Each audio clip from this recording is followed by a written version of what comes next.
Get on the Substance, a podcast aimed at being biblical, thoughtful, and human. Join us each week as we engage the culture without the culture war. I'm your host, Philip Marinello, joined by my friends and co-hosts here, Trevor Aiken. Hello.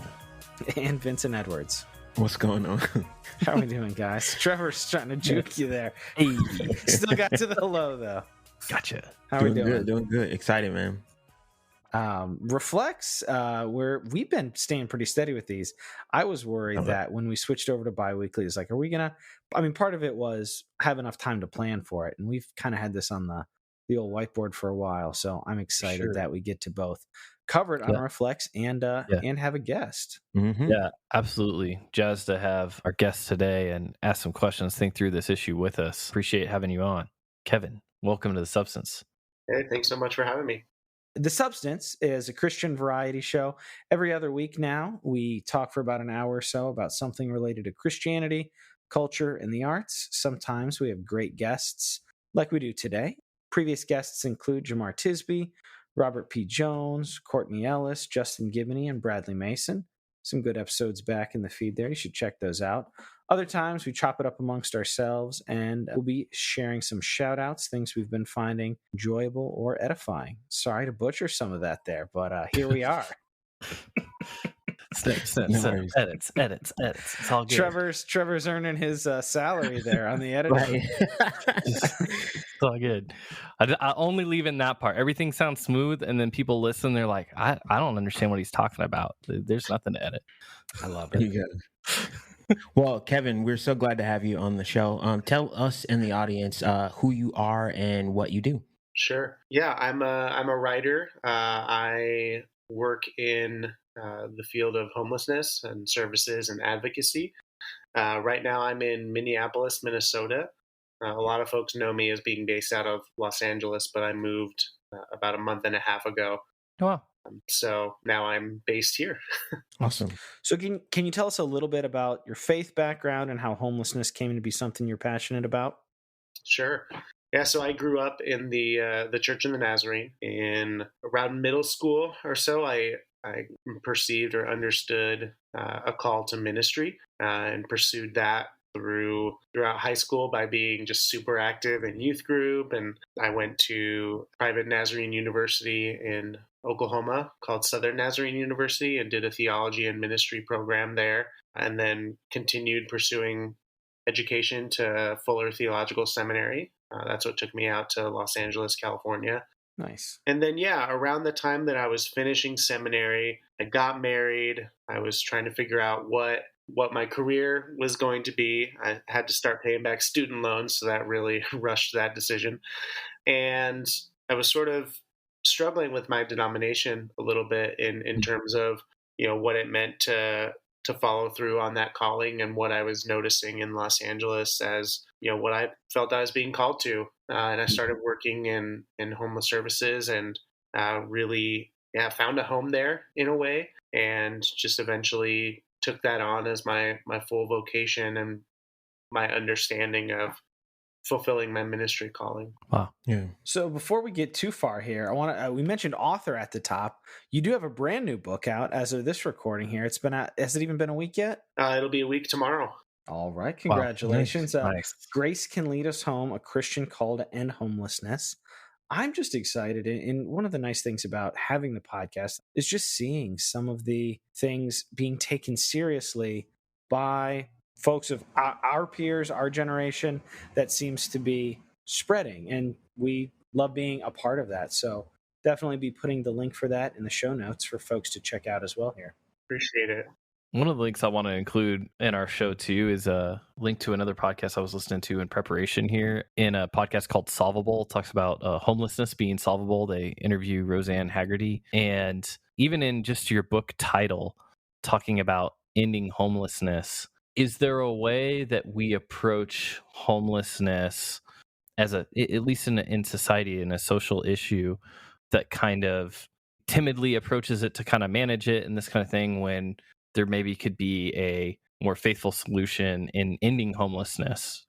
Yeah, it's very intentional. I think solvable is a great word. We really have everything that we need. We have the resources. We have the best practices. We know what works. what really we need to get about doing is doing what we know works. And there's a lot of reasons that we don't, which I think speaks to the kind of the misconceptions that you're talking about. So when we talk about homelessness, we think we know what we're talking about, but are there ways in which homelessness is kind of a umbrella or vague term? And if that's the case, is there ways that we could be more precise in thinking about homelessness?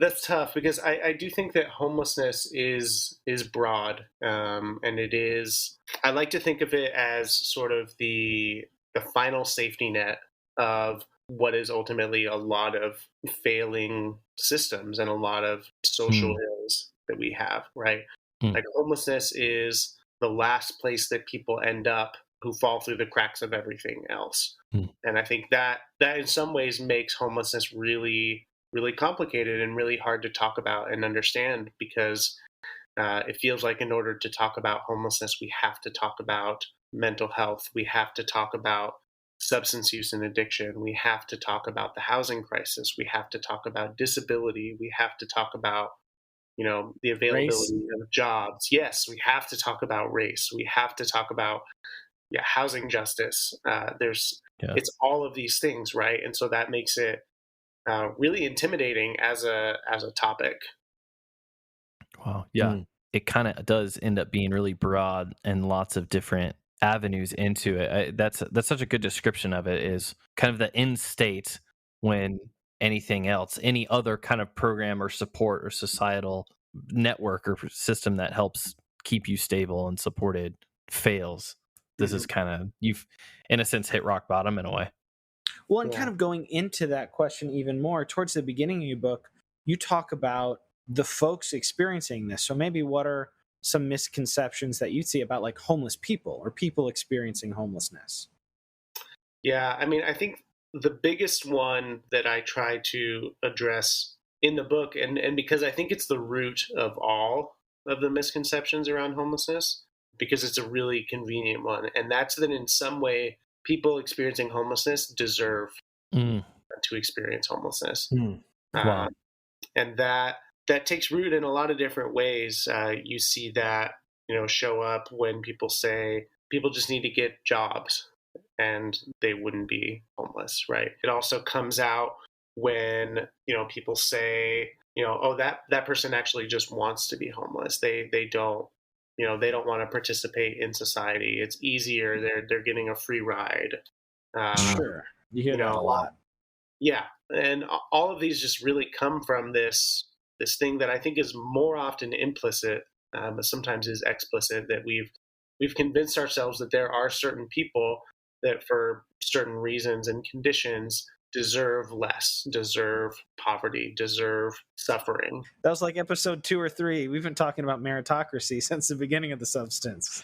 Yeah. Yeah. And so I think that's the myth that I chose to really try to confront in the book and say two things. One, that when it is a myth and that a lot of those arguments are false and the things they're based on are false. But also at the same time, my book is titled Grace Can Lead Us Home, intentionally as well, because for me, the Christian idea of grace means that what we deserve or what we think we deserve or don't deserve doesn't matter. That the idea of deservedness is actually off the table when it comes to God, when it comes to Christianity, that we don't treat people the way we think they deserve because we haven't been treated the way that we deserve. Yeah, I love what you're talking about there, is kind of grace as the moral force behind helping those who can't or won't help themselves. Yeah, we talk a lot on the show about people being image bearers and having inherent worth. And I don't know also that some people really fully understand the stakes as well when we talk about homelessness. Yeah. It's lethal, right? Yeah, I refer to it in the book, and I got this from an article that just describes homelessness as a death sentence. And that article pointed out it was specific to California, but I'm sure that it bears out in other states as well, that the life expectancy for a person experiencing homelessness is 30 years lower than for those who live inside. Wow, that's crazy, and that's a heavy price to pay as Christians, when most people think about homelessness, I've read that like 80% of people who experience homelessness are able to solve it, able to pull themselves out of it. But a lot of times what we're thinking of are those extreme cases of folks that either maybe can't for medical, mental reasons or won't help themselves. But it's almost like we as Christians get to the place where we say, hey, 2 Thessalonians 3 says the man who can't work, let him not eat. And does that therefore mean theologically that if someone, even if let's say it is an edge case of someone who just really won't help themselves, do they deserve death because of that? Yeah, I mean, there's folks that have dealt with that passage in better ways than I certainly could, but I don't think that the thrust of that passage is that anyone should starve, right? And yeah, we are at this place where we've really resigned to the existence of homelessness. We've resigned ourselves as a nation, as cities, as churches, that this is just something that is. It's a reality that is, and for some reason always will be. And we're, to a point you were making earlier, we do a lot of managing of homelessness. We do a lot of kind of helping to the extent that the status quo sort of still remains. Like we will feed people, we'll shelter them for the winter, we'll give them clothes, but Don't house them. As a church, we're largely not looking upstream at all, or asking questions about why do the same people keep coming back each winter? Why are more and more families showing up for the food bank this year? So I don't want to make any assumptions. You've been engaged in this on the front lines for a while. What have been, and this will be anecdotal from your experience, what have been your experiences bringing this topic up, bringing this issue up, maybe bringing up some practical steps to churches? Has it been acceptance? Has it been apathy? Has it been resistance? Like, what's kind of the spectrum of your personal experience as far as how churches, and especially like people who seek to like follow Jesus, like how have folks kind of responded to your ministry and your work kind of in this area?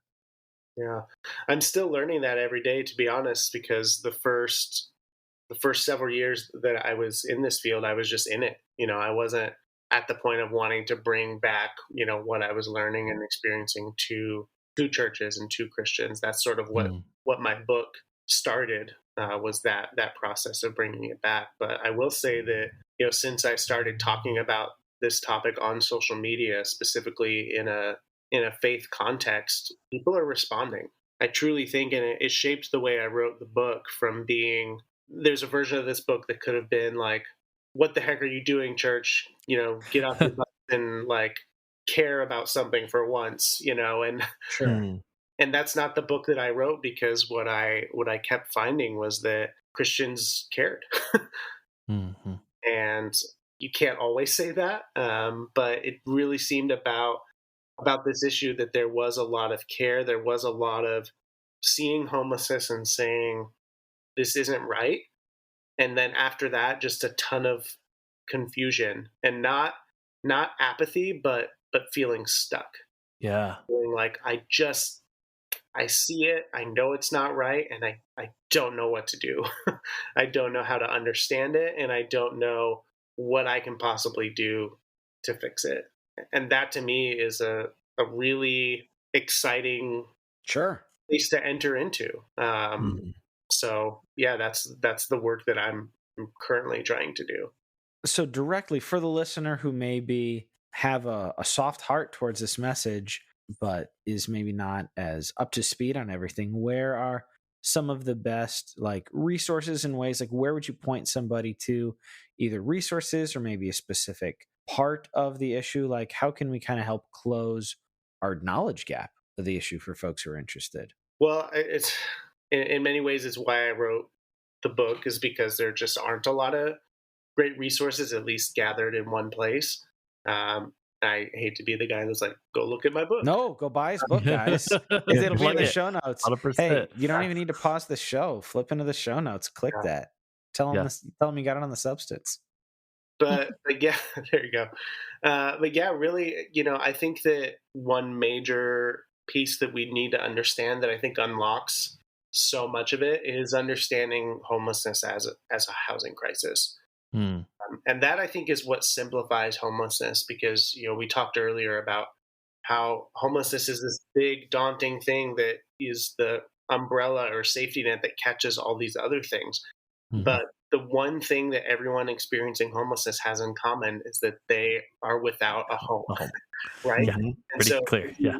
if you want to solve homelessness, you can insert a home and Mm. homelessness, right? And it's not to say that that's everything, but that does address homelessness. And we need to work on the other systems. We need mental health reform. We need a new way to approach substance use and addiction.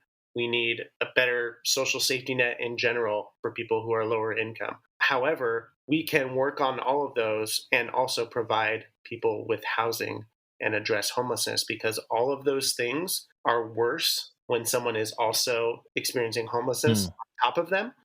And Mm. all of those things get better. And this has been just studied over and over again and proven true. This is called the housing first methodology, that if you give someone a place to live that is safe and desirable, and then you surround them with optional services for all these other things, people get better. Mm. People choose to get better. And kind of getting to this language that you guys have used a couple times of whether people can help themselves or want to help themselves. I'm absolutely of the belief that everyone wants to help themselves. Mm. Right? Mm. Mm. Unless somebody is suicidal, everyone wants to improve their lives, and homelessness Mm. is a very slow way to go about suicide, right? Mm. And so, if you believe that everyone wants to improve their lives, then you start asking different questions, like what does somebody need to improve their lives? And studies show over and over again that a safe place to live is the bedrock on which we can build everything else. Yeah. And even in policy, sometimes people can find that counterintuitive, right? Like it feels maybe more intuitive to make it like, okay, you can have this housing support if you do X, Y, Z, you make it conditional on certain behaviors, stuff like that. Right. What's the impact of that kind of approach to policy? Well, again, it's and this is why for me it just keeps coming back to grace, is because the reason that we do that is because we believe that people need to earn it, and that Mm. without meeting some sort of conditions, then they don't deserve it, right? Mm. Mm. And what ends up happening there is, again, all of these things that a lot of people struggle with, like, right? There are plenty of people who live in houses, even very expensive houses, who struggle with their mental health, who struggle with drug addiction, right? Sure.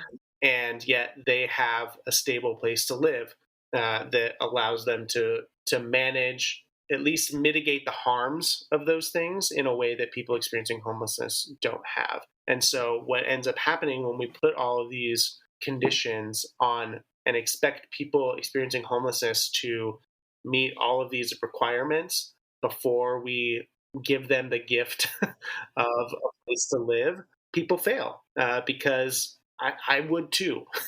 If you expected me to manage my mental health while living on the streets, I would not do well at that. And then, but the worst part of it is that what ends up happening is when that person does fail, they get blamed for it rather than the Mm. approach getting blamed. And that's what really happens just time and time again, is that we offer bad services or really thoughtless roadmaps, Right. and then people fail and we go, wow, these people just fail and don't deserve the help. And not really looking at like they failed the program when it's like, is this even a good Like, program? did the Like program to be fail running? them? Yeah. Mhm. Yes, exactly.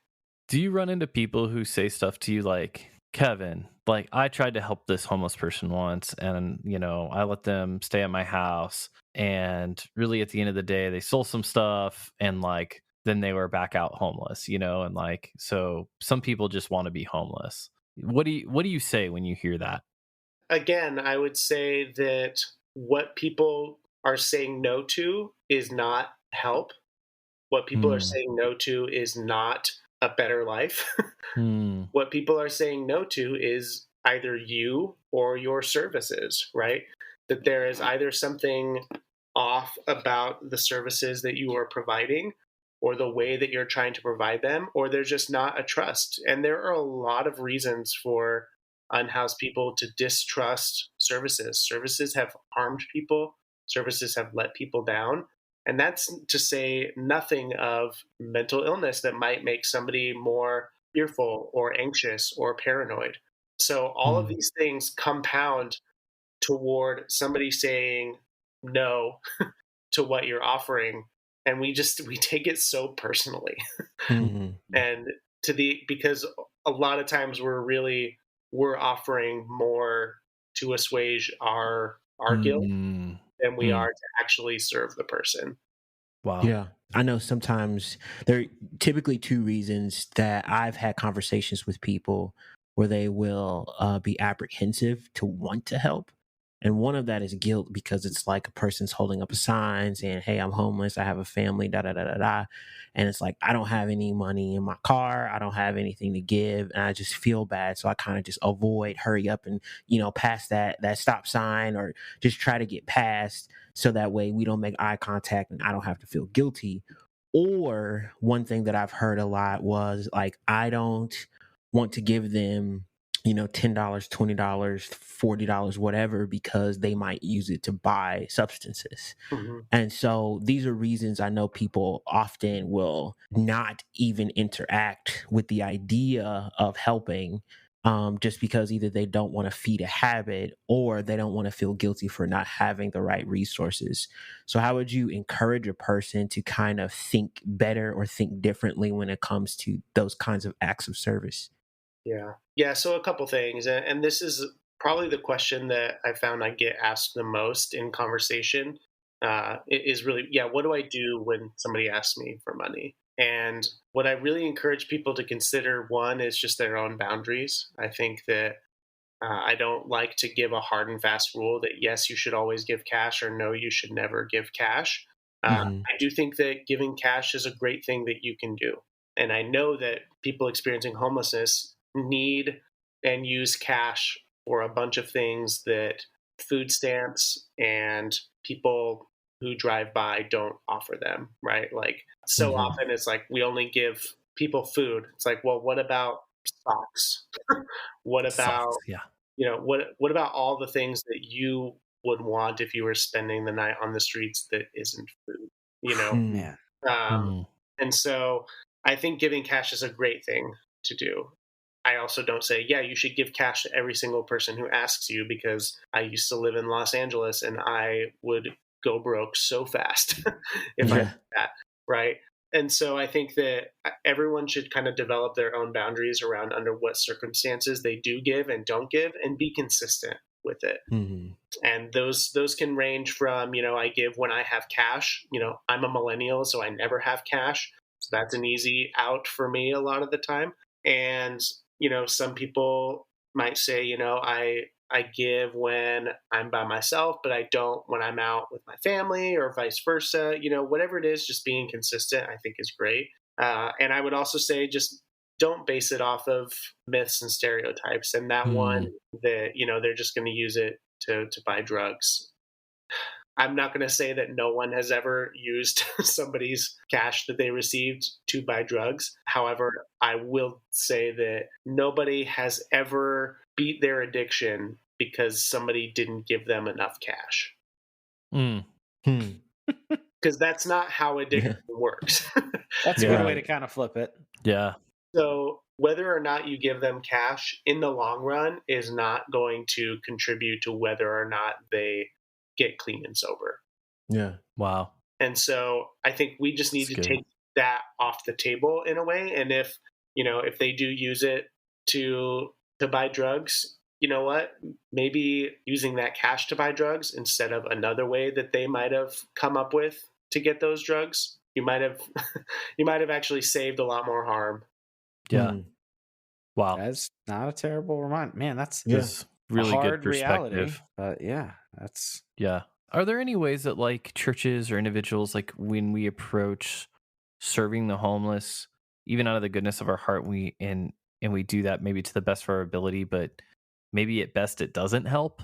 Are there any of those ways that you see that you would like redirect efforts, or is it just more efforts are Hmm. good? Yeah, I mean, I would say sometimes there's duplication of things where maybe there's multiple churches doing meals at the same time in the same city. That's pretty silly. It's not causing harm necessarily, but look around and maybe get to know what the other things are happening. Talk to the people experiencing homelessness. Ask them where the gaps in services are, and try to meet that.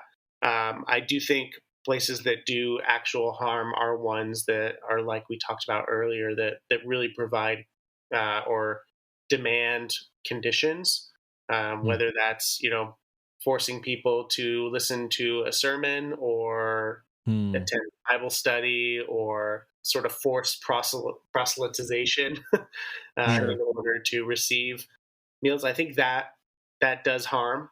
It communicates again that we're only giving this to you in exchange for your potential adherence to our religion, Hmm. which is a really Yeah. demeaning Oof. thing to experience as a person. Hmm. That you're a potential convert, not a human who needs Wow. food. But I will say that I think I don't want churches to stop doing a lot of food and shelter and clothing stuff that they are doing, because they're filling a pretty significant gap right now. Hmm. I'm not asking you to give a whole seminar and fix everything for all of our audience, but it's when we talk about it's hard to approach problems that are multi-layered and systemic. We've talked a lot on the show about racial issues, and it seems like there are a lot of very good resources out there for people who are interested in pursuing racial justice in a few areas. And this certainly overlaps some with homelessness, and we can definitely talk about that. But my question is, if we are interested and we have soft hearts, we talk about this as a solvable problem. What are some ways that practically, how can we kind of like maybe start to mobilize, maybe once we've done some more like self education? Like, where are some baby steps? Because yes, we can buy clothes, we can buy socks, we can hand out cash. But if we wanted to begin to try to make some, like obviously voting, but like what are some ways that we can kind of push things forward systemically? Yeah, I'm going to give two answers, and one leads to the other, because I think that any issue that we want to address that involves humans, we need to be in relationship and community with those people, and then allow them to lead us in the right direction. So I think that any person or church that wants to be involved in ending homelessness needs to join in community and solidarity with people experiencing homelessness and allow that to dictate what happens next. Because it's one thing to say, I have a soft heart, and so I buy a bunch of socks at Costco and pass them out to everyone I see. Like, great. But what if you met the people experiencing homelessness that live in the encampment by your church or on your corner, and you got to know them in such a way that you knew their specific needs and started to meet their needs rather than kind of handing things out in a drive-by basis, Hmm. Hmm. um, Hmm. and and then when you realize the sort of political forces that are making their lives more difficult, whether it's police and sanitation showing up and throwing all their stuff away, or Hmm.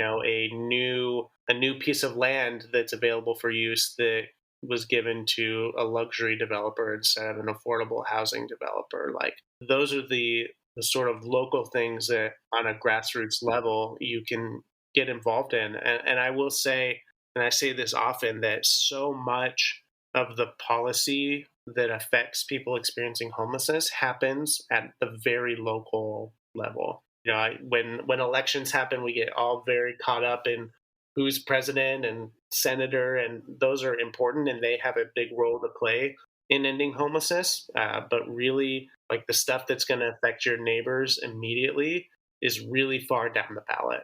And it's the type of stuff that, like, by the time we get to it, we're ready to be done filling out our ballot. Or some of those smaller elections that some people don't even show up for. I mean, Yeah. specifically on this, I saw something recently. It was coded, but basically they were spotlighting this proposal or bill or something that was essentially going to end up criminalizing homelessness in some ways. Yeah. And they were trying to like get the word out, hey, like we need to show up and vote, because like sometimes friggin' like 30% of people show up to even vote if they're however informed that 30% are. So I Yeah. mean, it can be really important.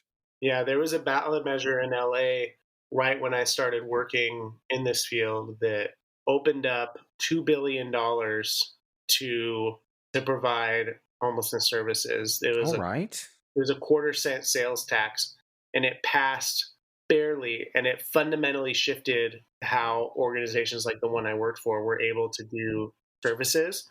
Jeez. And it wasn't on a midterm or a like presidential ballot. It was like a special election, and so like less than 30% of Los Angeles decided that. Wow. Oh man, oh man. Yeah. See how these things end up working. I wanted to go back just to try to kind of hack the brain of a person who has apprehensions to getting involved. One thing that I've heard in the past, and you'll see something like on some major news publication, there's a person who basically was out asking for cash, and then come to find out that they were scamming. They were actually pretending to be homeless. And I'm sure that that's happening on a very, very, very, very, very small scale. But people, go back to our news and sources, see that kind of article or story, and they might see it one time or two times for a few separate people and think this is common. And so how do you dislodge a person's mindset to say, hey, that might happen, but it happens so infrequent that it's probably not as big a deal as maybe this, TV show or whatever made it. Like, how do you help that person, encourage them basically to say, hey, this is not as big of an issue as you think? Yeah. Do you even approach frequency? Yeah. Or do you take a different tack? Yeah, I think that I was reading a quote the other day, and I'm going to mess it up, but it was something to the extent of there's not a lot of use in arguing like facts with someone who's determined to not hear the truth, right? That's We've just said that talked about that. Yeah. Do not answer full according to his folly. Yeah, and that's not to say that the person that you're describing is somebody who's, so far out there that they refuse to act in common sense, but it's more speaking to like the cultural zeitgeist that, like we've been talking about, is so committed to this idea that people experiencing homelessness don't deserve help, that when we hear these ideas like, oh, some of these people might not actually be homeless and we're giving them money so that they can do whatever, it's like, oh, we're going to seize on that, because that again speaks to this thing that we all really want and need to believe. So in some ways I would say like, yeah, it's really uncommon, and when it does happen it gets really blown out of proportion, but I think I would just steer it another direction, and back to what we were just talking about a little bit ago, that if you actually knew the people experiencing homelessness in your neighborhood, you would know who was who was real and who wasn't, like if you knew their That's name, a really good point. like how do I say this? I've known people who I know where they sleep, and it is in a tent on a corner, and they go to the highways and on those corners and ask for money. But I think that when I think of homelessness, I'm very rarely thinking of the people standing on the corner, and I'm thinking about the people who are where they live, and it's by houses, it's by businesses, and if you're in that community, you know who they are, and you know that they're real. So if it's a question of maybe I don't give to the person who's on the highway corner because I might be suspicious, okay, sure, but who are you giving to instead, or what are you doing instead? Yeah. And one last thing I wanted to follow up with that. Like you said, there are a lot of elements that are layered in that, as far as substance abuse, as far as mental health and things like that. And so How would you encourage a person to move forward when they feel stuck because they feel unequipped? Because it's like, I'm not a professional that can handle substance abuse. I have zero idea what to do with that. Or I'm not a person that has been trained and equipped to deal with people with mental health issues. So sometimes there's no apprehension to helping, but there is a fear that if I do that and encounter a person that is experiencing these things, I don't feel ready to be able to handle that. And so thus I'm just not going to do anything. How would you speak to that person? Yeah, I think I would encourage them with something that I borrow from recovery language, and it's recovery in the sense that recovery doesn't equal full sobriety, but it's this idea that was pioneered by harm reductionists to say recovery is any positive change, and recovery is simply defined as better is better, and something that we know about homelessness, about mental health, about substance use and addiction is that just like they all are worse without a stable place to live, they're also all worse in isolation. So much so that there are many psychologists who would say that so much mental health is actually a crisis of isolation. And one of the best addiction specialists, who's a great writer, has said the opposite of addiction isn't sobriety. The opposite of addiction is connection. Yeah. And I think that anyone experiencing homelessness is also someone who's experiencing isolation, right? Because if I were to ask you all, like, what would happen if you woke up tomorrow and all of your bank accounts were empty and you had lost your job and you were being kicked out of your place, would you spend tomorrow night on the streets? Probably not. Yeah. Yeah, I think most of us would say no, and the reason is because Connection. we have communities, we have friends, we have family, we have a social safety net, a communal safety net. And so if someone is experiencing homelessness, we can almost every time assume that they don't have that. And so homelessness, again, and that's that's a heartbreaking thing, especially if we go back to what Trevor's talking about, like viewing people through the Imago Dei and like grace and like looking at people through God's eyes. That person is so isolated, like they don't have a friend, a family member, a church member, a coworker to be like, hey, like I need some help like right now. That they are so isolated that they settle into the community of like just living in a tent outside.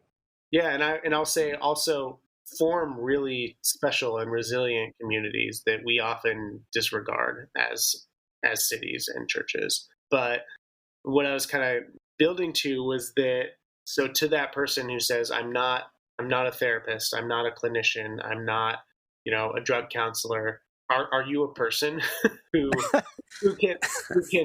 can have a conversation and be a friend to somebody? Because everything that person could be dealing with is probably rooted in some form of isolation, and that's something that anyone can do something about.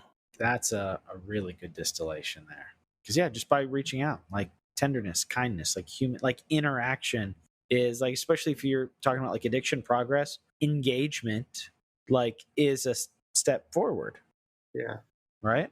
Yeah, absolutely. And I think too, again, it comes back to boundaries, like I was mentioning earlier, that if you are engaging a person experiencing homelessness, you shouldn't be surprised when, if you offer them a conversation, they ask you for money. If you offer them money, they ask you for a ride.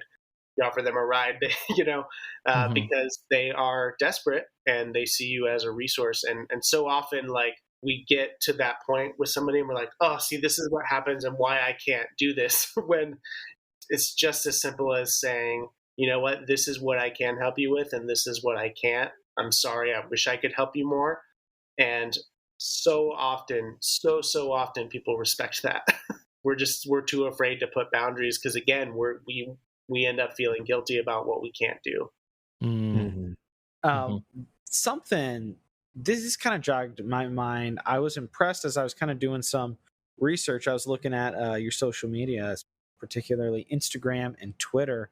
I'd love for you to talk a little bit, and not to beat us up about it, but I know that sometimes it can be easy to kind of draw small circles in the faith community about the people we work with. So, talk about the Mm. importance of kind of an ecumenical approach when looking at like a greater societal good and like just loving our neighbors. The importance of kind of not drawing small circles when it's like, who are we going to engage this problem with? Mm. You got all sorts of people on your social media. Yeah, no, and again, I think that comes back to just what's been a little bit surprising. I relate in a lot of ways to the people that are part of the deconstruction community, because that's Amen. something that I experienced when I was in seminary and in my undergrad, that we didn't quite have the same name for it at the time, and we didn't have the community in place. But like, those are people I respect, and that I often am in community with. And then I end up talking with a lot of people who are pretty conservative Christians, like I grew up, and who again care and want to do something about homelessness. And I struggle with how to say this, because in some ways I understand myself as somebody who can be a bridge, and Yeah. I don't I don't hold that as an ideal that everyone should aspire to either, though, because Mhm. I recognize that I'm a pretty privileged white male, cisgender, heterosexual, and largely the church has embraced and empowered me and done pretty well not to exclude me or harm me at all. Mm. So I feel that I'm a person who can speak to everyone in a way that I don't expect that everyone who has been harmed in different ways by the church can or should. Uh, Sure. but because I'm in that position, I do. And with the topic of homelessness, it is one of those things that, despite being very political and very like policy oriented, doesn't cut cleanly across party and the typical ways we talk about That's politics. right. There are conservative Republicans who are really thoughtful on this issue, and there are liberal Democrats who I had to work with in Los Angeles, who were some of the most two-faced, backstabbing, horrible people I've ever met on this Mhm. issue. And it just doesn't cut that cleanly, because again, it's one of those like really complex topics that we all kind of have a stake in one way or another, because it touches so many of us that we all kind of get to see a glimpse of it in a way that affects us and leaves us all going, something should change. Yeah. This has been great in kind of filling in some of the details for me. Like I kind of had, based on the stuff I had read, like this view of, okay, this is what like a mayor would do to solve or to work towards solving homelessness. But like you filled in a lot of gaps as far as like what can a local community, a local church do in just in their circle. In that we talked about knowing the people in your community, knowing the people who are experiencing homelessness, caring for them, providing them shelter or food or whatever you can based on your boundaries, and a lot of great action items there. Is there something that you would tell churches to do as far as like reaching out, trying to extend their network, seeing what other connections they needed to make? If they wanted to elevate being part of the solution to this on a more systemic level, are there things that you would tell them to do, or directions that you would direct, like maybe pastors who are listening to reach out and take actions on to be maybe an arm of a bigger effort? Yeah, and it's going to come back to housing. Christians got to get in the housing game. Mm. We have to see housing as spiritual, as theological. I mean, Mhm. you cannot you cannot read the Bible, especially in its context, and not see how much of it is about land, and Yeah, Ooh. particular lands, and how that land is used. it's allotted. Yeah. Mhm. Who owns the land? who gets to live on it and how that relationship is theologically mandated. Mhm. And we, as a result of capitalism, colonialism, white supremacy, have Say it. really done a number on making all of that spiritual and non-physical when we talk about home and land, Yes. when it is so deeply physical and geographical. And so, from a theological standpoint, pastors, we've got to start preaching on land and housing and property, and then act that way in our community and make sure that the land that we own is stewarded in a way that serves the community. And I will say, churches and Christian institutions like universities sit on a lot of land that Talk that. That's could be Mhm. repurposed that's true. toward affordable housing and have a lot of influence over city council and the people A who lot of dollars. yeah, and the people who decide what gets zoned, what gets built, what doesn't get built, what bids get taken for land that the city owns. Like, that's the stuff that churches and pastors have a lot of influence over, that I think just we're so used to it falling outside of our theological purview, and That's that's good. got to change. Kevin, we're kind of relaunching An Campaign Kansas Yeah, City here. I think you would be a great resource. I'd love to maybe bring you in digitally, or I think this is something because we're taking kind of like the whole life project that An Campaign has. A lot of it is with like the abortion issues, kind of the center of that, but really like part of the whole life thing is we're trying to like zoom out and talk about like families. I think this would be very actionable, and like because it is kind of the center of everything. I would love to connect you with some of Yeah. our leadership here. Well, Sure. yeah, you brought the AND campaign to mind definitely because when we had Justin Gibney on, when we asked about like some of the efforts that they were involved in and proud of their successes Oh yeah, in, housing they was like the talked first about thing housing in Georgia. Yeah. So other than that, any other like specific networks that you know of that are working on housing kind of policy issues in the church? Yeah, I'm wanting to get connected to more. So if anyone's listening and they are involved in this, please reach out to me, for sure. because again, it happens on such a local level, because housing laws and bylaws and zoning requirements are so wildly different from one city, and how things get passed and who they have to go through and who has to sign off on them is so different that people that are experts are people that are local. And the amazing people that I know who've taught me how to do this work, and I still have so much to learn on that side of things, are in Pasadena, and they crush it. They're amazing. And we've got some listeners in California. We can throw that in the show notes. Yeah, they're a group called Making Housing and Community Happen in Pasadena. They're so good at this, and they want to expand and they want to do more. But again, it has to be really personalized to every single area because it's so different. Yeah. So I need to expand my network of who are the folks that are doing this in different areas. Well, we'll definitely connect back online. I think I'd love to be. That's one of my kind of spiritual gift Networking. is being a connector. Love it. So before we hit the shout outs here, Kevin, did want to ask one final question here. So for the aspiring writers in the audience, because you're here with your new book, for the aspiring writers in the audience here, what's the most helpful thing about writing that you'd say you've learned between now with Grace Can Lead Us Home and The Dopey Dog? Wow, that's a throwback. Wow. Yeah, I would say just keep writing, and that just sounds so cliche, and I hate it.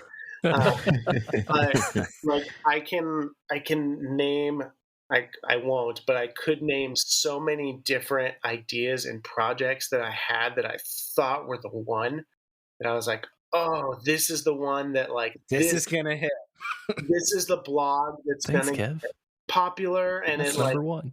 and like I would have like one post on one blog that would go really well, and then I was like, oh my gosh, this is it, and then it would die, and then I'm like, oh, I should do a YouTube channel, and I pour my heart and soul and too much money into that, and it like took just maybe a little bit more success, and then it dies, and like all of it mattered, and all of it was part of it, you know. Mm-hmm. And it got me here. It made me better. I learned a little bit more about how to get my writing out there, how to refine my voice, who my audience was, all the things that just take so long. Only like your 10,000 hours. Yeah, only get learned through like failing or succeeding mildly. Yeah. How many Dopey Dog stories did there end up being when it was all said and done? Do you still have any of those? You know, my mom did that thing where you go home to visit and she brings out like 8 boxes of things and are like, what are you going to do with these? And I don't want these anymore. Like, you take them. And I'm like, Mom, I told you to throw those things away 10 years ago and you won't. And yeah, so I dug up a lot of those. Those were actually comic strips, not stories. Nice. They were basically, I was basically ripping jokes off of Garfield and There you go. them into my own character, with slight alterations, enough that, you know, Jim Davis wouldn't send me a cease and desist. That's how you start. That is how you That's how start. you do it. There Yep. you go. Awesome. Well, Kevin, just a few last things. One, we do a thing here called Substance Shoutouts. We want to know, just media, book, movie, anything in the media realm that has encouraged you, uplifted you, entertained you, made you happy for these fleeting moments in life. Anything like that you'd like to share, pass on to listeners? Yeah.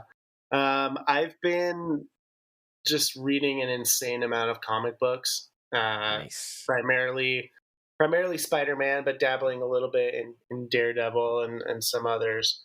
I think something about writing a book, by the time I finished it, I wanted to relax, and I didn't necessarily want it to be with a screen, because writing is so much staring at screens. But also, so that, okay, I'm like, okay, I guess I'll read, but I didn't want to read anything heavy or True. you know, intense. And so I got back to a childhood love of comic books, and yeah, have just been really enjoying it. And then I guess I'll throw a shout out to the latest season of Stranger Things, which I finally finished. Nice. And was fantastic. And I'm trying to catch up on Only Murders in the Building. I have not started that one, but I've heard it was good. It's great fun. It's just such a nice mix of like classic Steve Martin and Martin Short comedy, but with They're wonderful, sardonic millennial flair to it. It's really good. Nice. That's awesome. Trev, hit your shout outs. All right. Still getting used to the everybody shout out, but one of the things I wanted to shout out was along the lines of Vince dominated segment Bless Your Playlist, and kind of goes with the theme today. It's a 2015 song by August Burns Red. It is metal, so if you're not into the screaming, you should probably listen to it anyway and just expand what you like. But it's a song called Ghosts, and it's actually I listened to the song dozens of times before I realized that the song is about people experiencing homelessness, and it's about the ways that we see people and don't see people, and when we look at a problem instead of a person. But I just wanted to highlight one line of the song and then move on. But you should listen to it at the end in the breakdown, and they act like you know me, but do you even know yourself when you've got nothing to lose? I mean, you don't have anything and you have nothing to lose. You know, would we really know ourselves in that kind of situation? And then it says, I may have no one else to blame, but listen to me. You and I, we were once the same. And it's such a haunting line to recognize that, to see yourself in someone else. You know, I haven't listened to them in forever. Empathy, you know? I remember when you first learned that was about homelessness many years ago, and you told me about it, like, and you played it for me again. I was like, oh, dang, like that's pretty heavy. Kind of to continue, I knew that Kevin was a comic book guy, and to continue with the theme here, I wanted to highlight a comic book from TKO. It's a small, independent, newer comic publisher called Goodnight Paradise. I'm a big noir detective story kind of guy. That's kind of my jam, and it's written by a guy named Josh Dysart, potential future guest of the show. It is a modern day kind of noir set in California, a murder mystery in the homeless community, where kind of it revolves around like, does anybody even care to solve this murder? It is mature, but it's a wonderful story first, but it also highlights a lot of things that most stories do not. So I wanted to shine a spotlight on that. So that's Goodnight Paradise from TKO Publishing. Awesome. My shout out is it is Bless Your Playlist, but we're going back to artists you don't know. So I wanted to introduce to the audience something that I've been listening to since college and something that I sincerely enjoy, which is Afropop. So there is a Nigerian artist. His name is Maleek Berry, Maleek Berry. And he's got a lot of great songs, and the majority of his songs, if not all of his songs, they never have any like suggestive language or anything like that. But the one song in particular that I've been enjoying that he released 5 years ago is called "Been Calling," and it's just a cool, chill, very like laid back, but definitely bob your head to Afro pop jam. So if you want to diversify your playlist and definitely listen to something new, definitely check out Maleek Berry, "Been Calling." Check Awesome. that out, Vince. There you go. Hey, and two more things for our blessed playlist there. There you go. Well, Kev, once again, thanks for your time. Thanks for your thoughts. Thanks for like investing your life in this ministry. Mm-hmm. It's something that honestly is obviously a testimony to us, but more importantly, in some ways, I mean, shows the love of Christ to vulnerable people as he wants to show it. So that's amazing. Can you let people know, and we talked about your social media, what are the places they can find you, find your book, buy your book, all that kind of stuff? Yeah, my website is kevinmnye.com. There's links there to get my book. You can find it anywhere you normally buy books, which is awesome. And then on social media, I'm on Twitter and Instagram, as you mentioned. I'm at KevinMNye1. I'm mostly on Twitter, though. I'm not good at Instagram. I do it because I have to, but I do Twitter because I love it. There you go. Yeah. Same. As much as I can love a social media, which is very little, but yes. Awesome. Well, thanks again for joining us this evening, Kevin. Absolutely. Thanks so much for having me and for this great conversation. Well, that was Kevin Nye, author of Grace Leads You Home, a book on ending homelessness. What a great conversation that was. That was great. If you want to support us here at The Substance, a couple quick great ways to do that is give us a 5-star rating. I just saw it today. Didn't want to mention it at the beginning of the show because we had a lot to do, but we just hit 100 reviews. We got a 4.9 star. Yes. So if you're listening, especially like if you came for Kevin, but you're still here with us, you're new to the show and you dug it, give us a 4 stars, write a sentence or two about it, share it with some friends. That'll help spread the word. And if you really love what we're doing, our digital tip jar is on Cash App, $ The Substance Pod, or you can sign up to be a monthly supporter on Anchor for $5 or $10 a month. Visit us at thesubstancepod.com. Follow our socials on the homepage. You can listen to the Blessed playlist, or you can interact with our comment section on each episode. For this one or for any episode that you heard in the past, if you want to interact with us at all or our episodes and content, visit us at thesubstancepod.com. It's 2022, the year of the voicemail. So drop us a voice message at 913-703-3883. We'd love to hear your feedback or testimonials there. You can also send us an email at thesubstancepod@gmail.com. I'm one of your 3 hosts, Trevor. Now I'm Philip. And I'm Vincent. And we'll see you next time on The Substance. We go.